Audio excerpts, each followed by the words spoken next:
Сәлем, Райым. Сәлем. Қайырлы күн, қош келдің. Бүгін енді табиғат аясында бір керемет бір ашық әңгіме болғалы тұр. Керемет сұхбат болғалы тұр. Бүгін осы жер жараты Жетісу үлкен жобасы қолға алынып отыр. Алматы облысының 20 жылдығы мен еліміздің тәуелсіздігінің 30 жылдығы аясында. Енді осы жобаны алға сала отырып, өзіңмен осы Жетісудың тамаша бір өңірі Ерен Тоғайда өзіңмен бір сұхбат қалай демалып жатсың? Керемет, енді келгелі бері жақсы жаңалықтарды естіп жатырмыз. Бұл жерде Дінмұхамед Қонаев атамыз кезінде дачасы болған екен осы жер. Енді біз қалай қуанбаймыз осындай жерге келіп, сондай қазақтың маңдайына біткен азаматтардың табаны тиген жерлерге біз келіп жатырмыз. Өте қуаныштымыз, бақыттымыз. Енді сахнадан мына ән әлемінен бір соңғы кездері сирек көріп жатырмық, бір басшылық, бір қызметке кетіп қалайын деп жүрген жоқсың ба? Оны енді айтуға болмайды десең. Ой, неге? Секрет па? Жоқ, ондай емес. Жалпы өнердеміз ғой, біз енді Құдай өзі көмейімізге өнер бергеннен кейін біз бұл саладан басқа салаға ауысып кете алмаймыз. Бір кездер тоқырау болады, бір кездер өнер адам болғаннан кейін бір демалғың келеді деген сияқты ғой. Себебі біз үнемі осы өнермен жүргеннен кейін табиғат өзі солай жаратып қойған ба, бір кезеңдерде бір демалғың келеді. Сол демалыс уақыт шығар бәлки деп ойлаймын. Енді ауылда өскесің, атқа мінгенсің, ауылдың тыныс-тіршілігімен жақсы таныссың, асық ойнағансың, қой баққансың. Жалпы өзің Қызылорда облысының тумасысың, иә?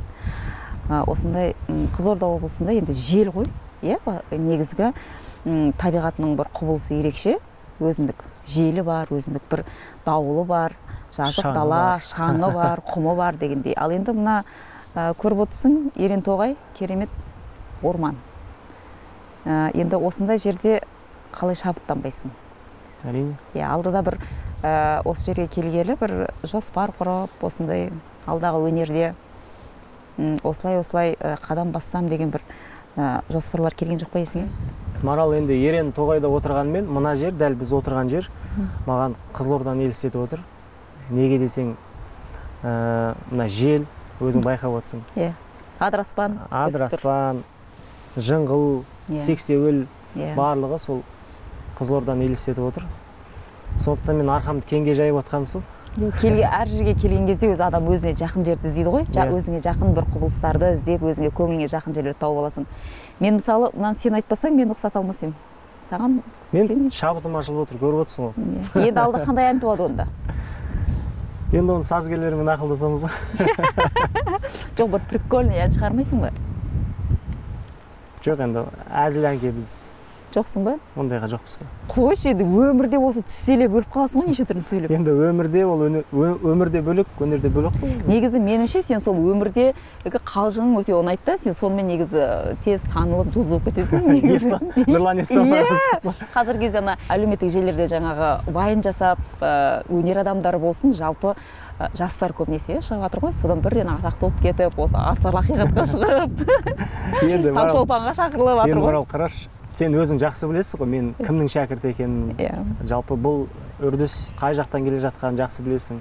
Сонау Сүйінбайдың шәкірті Жамбыл болса, Жамбылдың шәкірті Кенен, Кененнің шәкірті Алтынбек көкеміз, сол Алтынбек көкеміздің шәкірті Мейрамбек ағамыз болса, сол Мейрамбек ағамыздың шәкірті менмін.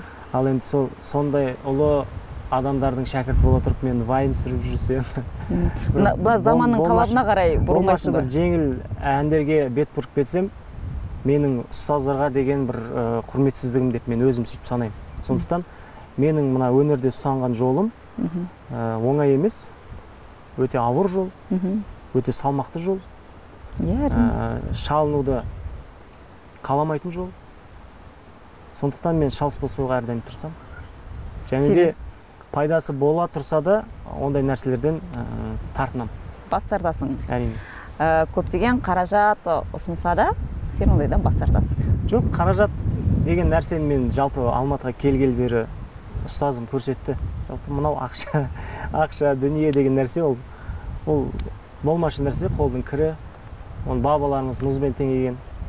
Сондықтан ол нәрсемен мен еш нәрсені шектемеймін. Сен негізі бүйтіп осындай бір серьезный отырған кезде бар ғой, бір бизнесменге ұқсайсың да, сенің бизнесің бар ма? Жоқ. Бизнесім үш ұлым десең. Ал енді кеше карантинде қалай күн көрдіңдер?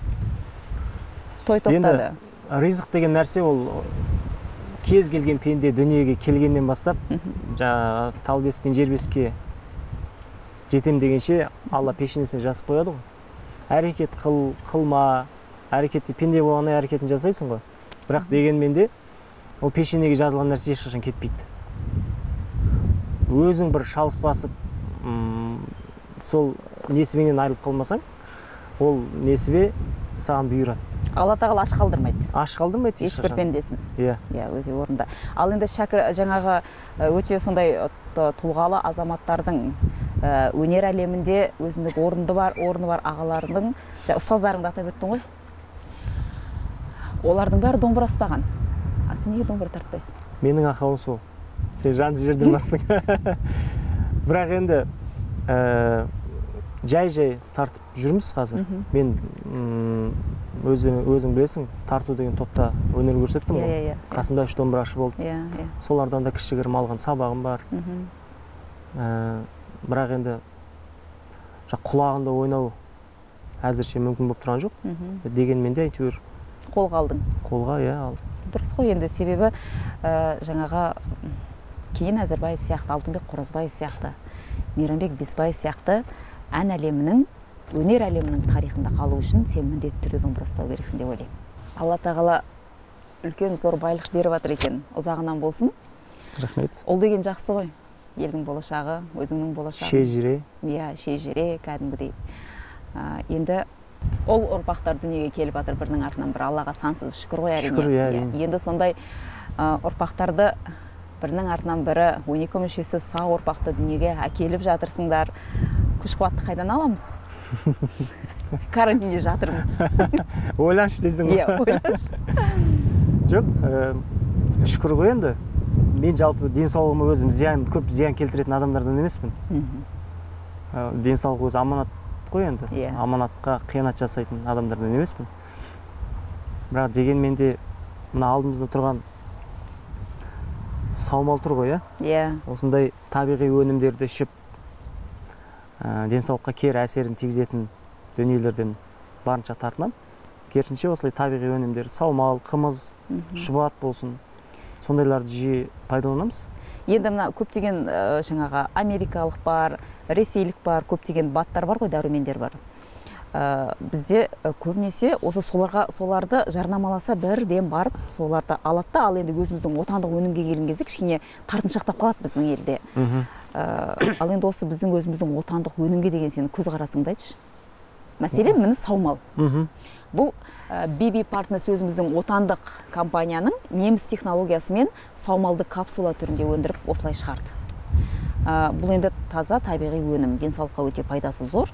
Жаңа беден сауылған сұйық саумалды әсіресе қалалық жерлерде барып ішу, оны оланы қаланың сыртында оған жету, одан қайтадан қайту көптеген қиындықтар тудыртады. Ал мына капсула түріндегі саумал өте қолайлы деп бүгін көптеген сондай пікірлер түсуде. Қолданып көрдің ба? Қолданасың ба? Біздің отандық өнім, көзқарасың. Енді мен кез келген мәселеде мен өзім былай қараймын. Жаңағы ұсынады ғой енді. Бұның денсаулыққа кері әсері жоқ па деген бірінші пайдаланасың ғой. Кері әсері бар ма жоқ па деген ой бірінші соған жетіп алам, көзім жеткізіп алам. Кері әсері жоқ болатын болса, пайдасы бар ма? Пайдасы бар болатын болса, неге ішпеске? Жауап оңай да? Енді бұдан ешқандай зиян келмейтін болса, неге ішпеске бұны? Керісінше де өзіңнің денсаулығыңа, иммунитетің жоғарылайтын болса, асқазаның тазаратын болса, дәл осы нәрсе себеп болып, осы саумал Неге ішпеске? Күш қуат беріп дүниеге ұлдар келе берсе. Иә. Неге ішпеске? Неге ішпеске? Әрине. Жұтасың ғой бұл. Күнде 2 рет емес, алақанға құям да аузыма құя саламын десе. Енді бүгін міне жер жанаты жетісу жобасы осы Алматы облысының 20 жылдығы мен еліміздің тәуелсіздігінің 30 жылдығы аясында қолға алынып, оның демеушісі міне осы алдымызда тұрған BB Partners компаниясының саумал өнімі. Осының біреуін өзіңе сыйға тартамыз. Рахмет. Иә, біреуін сыйлыққа тартамыз. Қолданып көр, жақсы нәтижеге жетесің, сөзсіз. Точно ма? Қазір алып қоймайсың ба сен өткеннен кейін? Сен бұны өшеге тастап кетесің. Алматыға барғанда беремін. Райым, сенің ана орындап жүрген бір араб тіліндегі әнің бар ғой? Күн әнті деген, иә. Иә, бір сұлулық туралы, иә? Әдемілік, иә, бір әдемілік туралы ән, бір мағынасын өзіңнен бір сұрағанында түсіндіріп берген едің, бір әдемілік туралы ән деп. Өте сондай керемет жазылған. Орындап жаңағы бастаған кезде-ақ өзі әуені адамды бірден тартып алады. Бір сондай әдемі десе әдемі. Енді біз оны сен тек қана жаңағы үлкен сахналарда орындап жүрсің және радиодан анда-мында тыңдап қоямыз ғой. Енді дәл осы жерде осы сен расында да араб тілін білесің бе, әлде ол фонограмма ма жазылған? Жоқ, араб тілі өте, енді Құранның тілі қасиетті тіл болғаннан кейін ықтияттылықты өте қатты талап етеді негізі. Себебі ол араб тілі өте бай тіл. Бір әрпін қате айтып кетсең, басқа мағынаға ауысып кетеді екен. Бір сөз, бір әрпі өзгеріп кететін болса, мағынасы өзгеріп кетеді екен. Жалпы бұл енді өзің айттың ғой, әдемілік жайында. Әдем болып жүру үшін ешқандай дүниенің, атақтың, байлықтың еш нәрсенің қажеті жоқ. Мына Аллаға деген ықыласың дұрыс болатын болса, үстіңдегі киген киімің таза болатын болса, міне нағыз әдемілік ең бастысы өзіңмен өзің бол деген мағынада шырқалатын ән. Күн әнті деп. Күн әнті. Иә.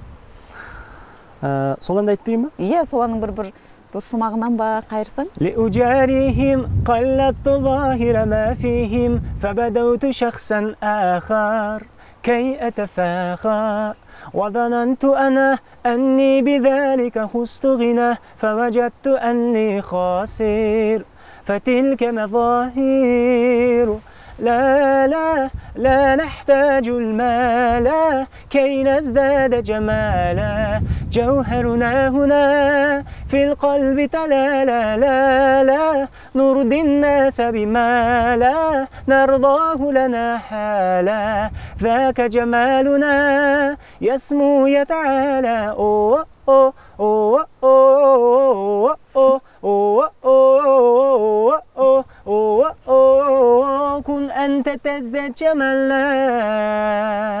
Ай, бәрекелді. Расында да біледі екенсің. Арабша вообще сөйлей білесің бе, или тек қана әнде ғана ма? Жоқ, арабша әзірше сөйлемеймін, бірақ енді кез келген арабпен ойымды жеткізе аламын былай.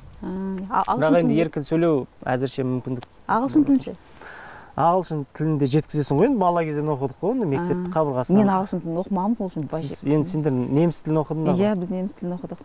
Сендер баласыңдар ғой енді бізде. Иә, енді сендер қызыл галстук киіп кезінде. Иә, значок тағып Ленин атаның значогын тағып. Енді араб тіліндегі әнің тамаша. Тамаша, жақсы, өзіме ұнайды. Әсіресе қайырмасыңдай керемет. Алланың жолында Алланың парыздарын өтеп жүрсің. Бұдан біз хабардармыз, иә, Аллаға шүкір. Шүкір, иә. Енді болашақта осы азан айтып мешіттің төрінде азаншы болып, немесе дін жолына толықтай түсіп, қабылдап, осы мешіттің төрінде имам болып отыру деген ниет қалай соған? Имам болу үшін негізі бұл оңай жол емес. Имам болу үшін адам бала кезден Құранға, дінге бет бұру керек. Ол оңай шаруа емес. Сен одан кейін медресе оқисың, медресе оқығаннан кейін ары қарай сен біліміңді дамытып, сол араб елінде оқып келуің керек Мысырда. Өзінің тәртібі сонда? Иә, өзінің жолдары бар. Содан кейін барып сен муфтиятпен келісе отыра, жаңағыдай бір мешітке наиб имам немесе бас имам, енді муфтият қалай шешеді, солай білімнің дәрежесіне қарай адамды қояды. Мен енді сен даусың әдемі екен, сенің жаңа түрің әдемі, сен мешітке имам болшы деген ояқта дінде бәрі әділ, бәрі таза, ақша, пара деген дүние жоқ. Сондықтан сол жағына өте қатты мән береді. Мен енді ол мешіттің бір барып имам болам деген ондай не жоқ енді. Ой жоқ, мақсат жоқ. Алла тағала жолыңды солай салсашы. Енді басқа салса, кім білет, ол енді көнесің ғой, көнгенде жақсы нәрсе бол негізінде. Бірақ дегенмен де мен ол қазір имамдардың дәрежесін айтып отырмын. Ол биік дәреже. Біздің мынау қазір теңіздің жағасында ғана жүрген, біз енді бір-екі арабшамыз бар, Құранымызды кішігірім оқимыз. Сонымен енді халықтың арасында бүйтіп баш етіп өнерімізді тарту етіп жүргеннен кейін мына жігіт имам болуға лайық дегенде ой кеп қалуы мүмкін де кейбіреулердің. Бірақ имамдардың дәрежесі мүлдем басқа дәреже. Біздікі тек теңіздің жағасында ғана жүрген дәреже. Азан шақыру негізі біз енді мына бауырларымызбен өнердегі өзіңде шет жасын білесің ғой, бауырларымызбен осы құлшылығы бар, аузында Алласы бар бауырларымызбен жиі жолығамыз, жиі сұхбаттасамыз, жиі ұстаздарымызбен, имамдармен бас қосып шай ішіп сөйтеміз. Осы жылда Рамазан айында кезінде енді заман тыныш кезінде, ауру сырқау жоқ кезінде, коронавирус жоқ кезінде біз жылда Рамазан айында мешітте құлшылық жасайтынбыз. Яғни Рамазан айының соңғы 10 күнінде мешіттен шықпай құлшылық жасау бір несі бар, ол пайғамбарымыздың несі, сүннет амалдарынан. Сондай бір неде ихтикаф деп аталады. Сол ихтикафта мешітте ұстаздарымыздан рұқсат алып, өзіміздің ол азан айтқан кезде де айтып отырмын, әрпін дұрыс айтпасаң басқа мағына ауысып кетеді. Сен күнә жасап қоюың мүмкін да. Сондықтан сол ұстаздарымызбен мына азанды реттеп, мешітте бірнеше рет сол 10 күндікте біз азан шырқағанбыз, азан айтқанбыз. Неге сен айтқасың? Азан шақырғасың? Азан шақырғанбыз. Бәрекелді. Шақырғанмын, шақырып та жүрмін. Болашақта шақырамын да. Қай мешітте шақырдыңыз азан? Біз енді сол соңғы кездер 2018 жыл болса керек. Соңғы рет мен сол мешітте, Бекет ата мешітінде, яғни бізде Шаңырақта орналасқан Бекет ата мешітінде ұстаздарымыздың рұқсатын алып. Райымына өнердегі жігіттердің, жалпы өзіңнің әріптестеріңнің арасында осы PlayStation деген ойын? PlayStation, FIFA, футбол. Соны Райым қатты ойнайды сондай деген сыбыс бар. Соны сен қаншалықты көп ойнайсың? Қаншалықты қай жерде отолдың, жеңіске жеттің? Аптасына неше рет барасың? Енді мен PlayStation'ды, жалпы футболды 2012 жылдан аудим қателеспесем ойнаймын. Сонда қазір биыл 21, 9 жыл ойнап келе жатырмыз. Оны ең бірінші маған осы өнердегі бауырым, досым Ғаділбек үйреткен. Ғаділбек PlayStation, бұл енді жылдар шығады ғой, 2011, 12, 13 жыл сайын шығады. Сол жыл сайын шыққан сайын Ғаділбек бірінші болып сатып алады. Біз Ғаділбектің үйіне барып, сол PlayStation жарысып ойнаймыз. Олар кімдер? Кімдер жақсы ойнайды? Ол енді айтып отырмын ғой, Ғаділбек, сосын Нұржан Керменбаев, Таразда менің Қайсар деген досым бар, бала кезден бірге өскен. Ринго тобының әншісі Аян. Ол кезде Ғаділбек қатты ойнайды. Біздің былайша қамыз ішеді, былайша айтқанда. Соның әйтеуір жағы не дейді ана? Қазақта бір сөз бар ғой, қасқырға ерсең тоқты жейсің, қарғаға ерсең тезек жейсің деген бар ғой, енді мәдени сөзбен айтқанда. Сол енді футбол саласында, PlayStation саласында мен қасқырға ердім деп айта аламын, яғни Ғаділбекке. Ол кезде теңдесі жоқ еді Ғаділбектің. Ғаділбекпен жаңағыдай ойнап Ғаділбекті ұту деген ол кез келген мына футбол PlayStation жақсы көретін жігітке арман болған. Сол кездер сол Ғаділбекпен жүріп үйреніп алдық. Қазір енді былай енді нашар ойнамаймын, жақсы ойнаймын. Өзімнің енді былай дәрежемді білесің ғой, 9 жыл ойнап жүрген адам, мен ойлашы өзім. Мен сол ойнап көргенде оны бүгін. Оның үстіне мен футболды жақсы көремін ғой, өзім бала кезден футболды жақсы көремін. Осы бір жағынан қуанам, қазір ұлым, үлкен ұлым Хамза футболды жақсы көреді, жақсы ойнайды. Достық Лайф деген спорт клубта қазір Таразда жаттығып жүр, сол клубта. Сол футболдың қатты жақсы көргенімнің арқасы шығар деп ойлаймын. Бәрекелді. Райым, жаңа сұхбатымыздың басында айтып өттік қой, ауылдың тыныс-тіршілігімен таныссың, ауылда өскесің. Мына жердің табиғатын сол өзіңнің Қызылордаға ұқсатып отырсың. Туған жерің деп отырсың. Мен негізі туған жерім Қызылорда қаласы ғой, бірақ өскен жерім Тараз қаласы. Дегенмен де енді екі жерде маған ыстық, өте ыстық. Енді ана кіндік қаны тамған жері ыстық болады ғой. Әрине, оның орны бөлек. Бұл бір ұлттық өнері ғой. Ат баптау, жүйрік жаратуға қалайсың? Атқа жалпы шабасың ба? Атқа шабасың ғой, дайын атқа кім шаппайды? Ал енді баптау, жарату? Енді баптау, жарату ол енді оңай шаруа емес. Атқа сен қыз сияқты қарайсың ғой, қызға қарағандай қарайсың. Сондықтан енді мен ондайдан алыстауым енді. Жаңа ат баптау деген нәрсеге ше. Марал, мен жалпы жылқыға жем шөбін беруді білем. Сосын жаңағы саумалдың қымызын ішуді жақсы білем. Райым, тағы бір сұрақ. Ең кедей адам ол қандай адам? Қалай ойлайсың? Ең кедей адам, енді мен ешқашан адамның жаңағы кедейлігін мына материалдық жағдайға теңемегем. Адамның кедей адам досы жоқ адам. Кедей адам діні жоқ адам. Сол ғой. Қандай адам Құдайға жақын? Ал Құдайға жақын кедей адам деп айтсам болады. Себебі қазір енді бұл мағына басқа мағына енді. Бұл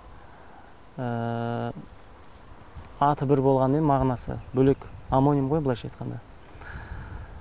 Адам жағдайы, материалдық жағдайы төмен адам Алламен әрдайым байланыста болады. Кез келген мәселесін Аллаға тапсырады. Біздің көзіміздің нұры, пайғамбарлардың сұлтаны, сүйікті пайғамбарымыз Мұхаммед Мұстафа саллаллаху алейхи вассалам бір хадисінде жәннатқа кірушілердің, жәннатқа ең алғашқы болып кедейлер кіреді деген хадис бар. Яғни бұл пайғамбарымыздың айтқан хадисінің өзінде де бір үлкен мән бар да. Неге бай адамдар деп айтпайды? Неге кедей адамдар деп айтты? Жаңағы мен айтып отқан сөздерімнің барлығы осы хадиспен түйінделеді деп ойлаймын. Енді адамдар бес саусақ бірдей емес дегенде ғой, адамның бойында оның жақсы қасиеттері де болады. Пенде болғаннан кейін оның кемшіліктері де бар. Дәл енді өзіңнің дәл қазіргі өзіңнің қалпыңдағы мінез құлқы, іс-әрекеті дәл өзіңдей адаммен дос бола аласың ба? Жылап тұрып көрсететін едім. Әрине. Себебі мен дегеннен кез келген адаммен сөйлесіп кете алатын адаммын. Содан кейін адамның қалай айтсам болады, ішкі мәдениеті, бір-екі ауыз сөз сөйлегеннен білініп қалады да, ішкі мәдениеті.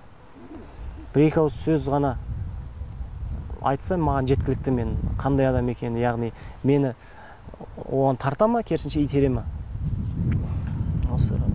Осы ара-жігін, осы бір-екі ауыз сөз айтса, ара-жігін ашып аламын. Жалпы менің осы өз-өзімді көтермелеп, үстемдеп жатқаным жоқ, бірақ дегенмен де мен өзімнің жаман адам емес екенімді білем. Сондықтан дәл менің сияқты табиғатымдай адам менімен жолығатын болса, мен тез тіл табысып кетемін деп ойлаймын. Енді осы дін жолында, жалпы имандылық жолында жүргеніңді сенің анаңды ерекше құрметтегеніңнен ақ байқаймыз біз.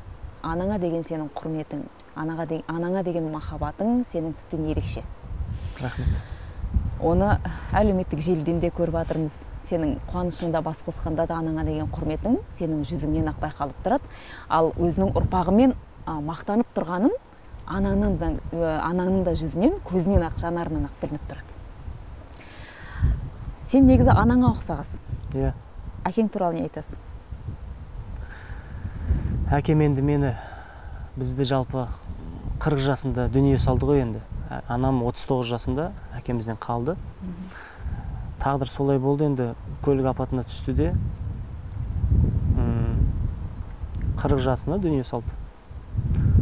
Мен енді үйдің кенжесі болғанда кейін мені әкем ерекше еркелететін, ерекше құрметтейтін.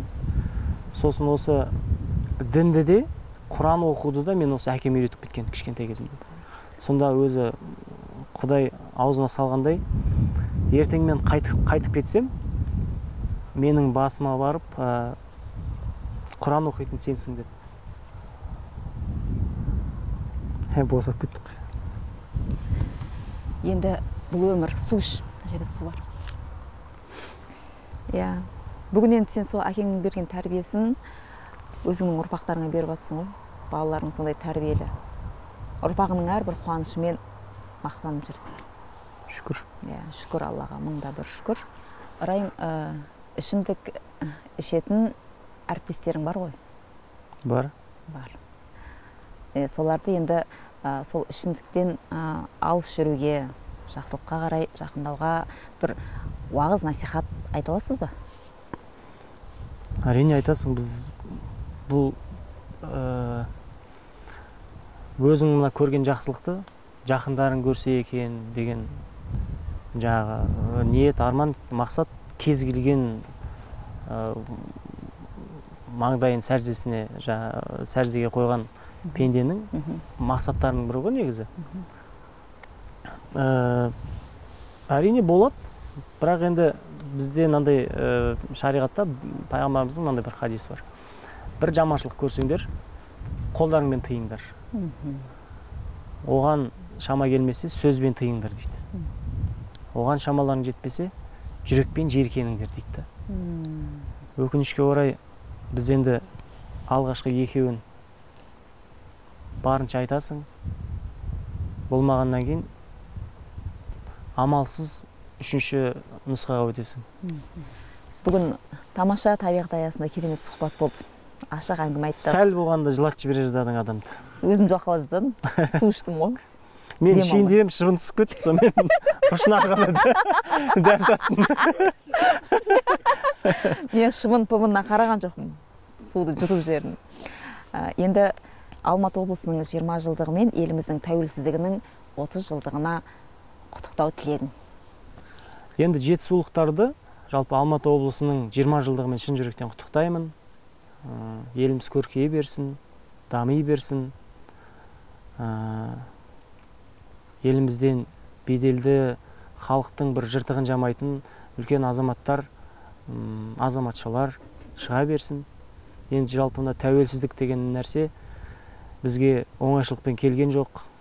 Оны ақыл есі дұрыс оқыған, кез келген жаным қазақ деген адамның барлығы біледі. Сондықтан осы тәуелсіздігіміз мәңгі болсын, еліміз аман, жұртымыз тыныш болсын, еліміздің тек биік шыңдардан көрінуін Қазақстанның, қазақ елінің перзенті ретінде шын жүректен тілеймін. Биік белестерді бағындыра берейік. Ел аман, жұрт тыныш болсын, мереке құтты болсын, тәуелсіздігіміздің 30 жылдығы құтты болсын. Раймен жаңағы өзіңе ұсынған саумалымызды ішіп, бүгінгі сұхбатымызды аяқтайық. Сөйтекші бір салиқалы саумалдан бір.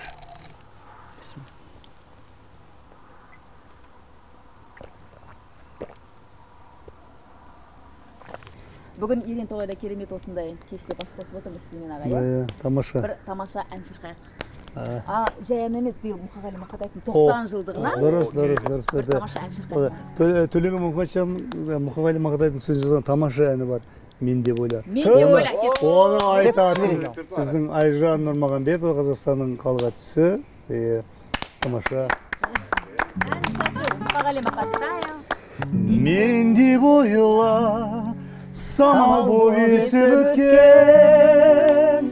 Мен деп ойла, нөсерде есіп өткен. Мен деп ойла, өзіңді әр күн сайын. Мен деп ойла, өзіңді мен деп ойла. Естідің бе аспанның күрсінгенін, сол менің саған деген тылсым денім. Ұйықтап жатса оянсын, ояу болса, көңіренген жанымды білсін деймін. Мен деп ойла, самал боп есіп өткен, мен деп ойла, нөсерде есі кеткен, мен деп ойла, өзіңді әр күн сайын, мен деп ойла, өзіңді мен деп ойла.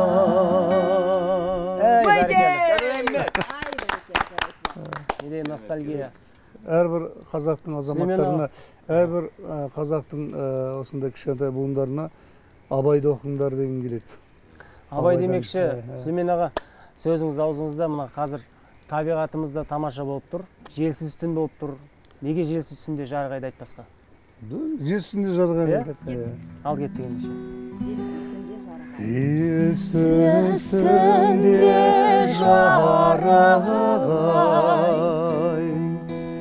сәулесі суда дірілдеп, ауылдың ғаны терең сай, тасыған өзен гүрілдеп, ауылдың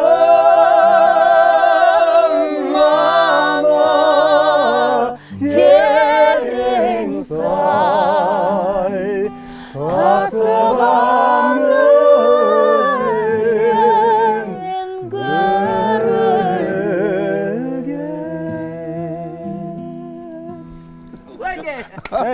Сіздің созған үш-төртіңіз Енді Қазаншының өзеркі қайда бұлақ шайзар екені гитарасы. созып айту керек қой. Қалқығанда осы емін-еркін айту керек қой. Онда көзімнің қарасын егім-егік айтайық бәріміз. Кім қай жерге тоқтап, кім қай жерге қалған. Ешкім ақылдаспай айтсын десе. Мен созғым келеді мысалға. Сен жалпы созғанды ұнатасың. Жоқ, акапелін айтайық бәріміз. Созатынан да өздері көзімнің қарасы, көңілімнің санасы, бітпейді іштегі ғашықтық жарасы, бітпейді іштегі ғашықтық жарасы, жалайын, жаралайын, ағазып көз майын, айтуға келгенде қалқама сөз айын, айтуға келгенде қалқама сөз айын. Давай, тез болыңдар, ананы жақ лақтырыңдар. Ананы мына жақ барыңдар. Сендер де ақ тұрсыңдар. Давайте, ананы артыңдар, мына жақ. Естіпен, ана сендер көп сөйлемеңдер. Жопар аңқыған. Здесь ажанна. Да, соны біз айта береміз, запасын, чтобы потом накрыться. Рина! Болғай! Қалайсың? Жақсы. Сен срочно ма? Жоқ, жоқ. Қазір шығам.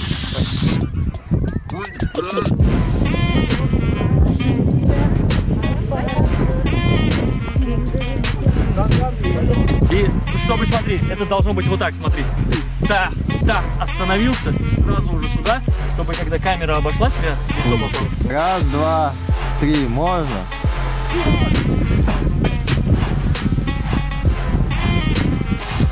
Послушай! Бұл жүрдім. Имамат маған ол. Еттіктер. Приготовились! И начали!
Теперь как будто мы наблюдаем за природой, просто смотрим туда, да? Не танцуем, сейчас должно быть все очень естественно.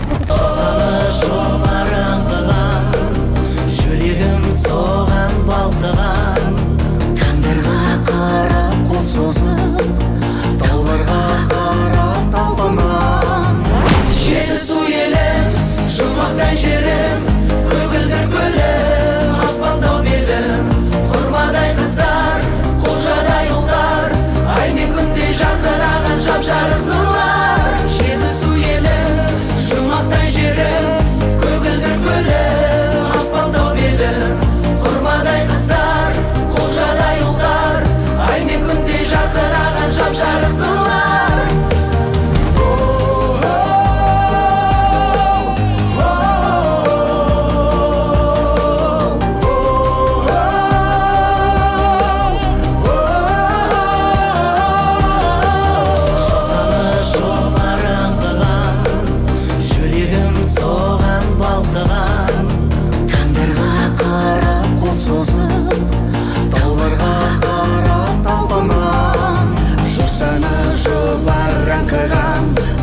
Жүрегім соған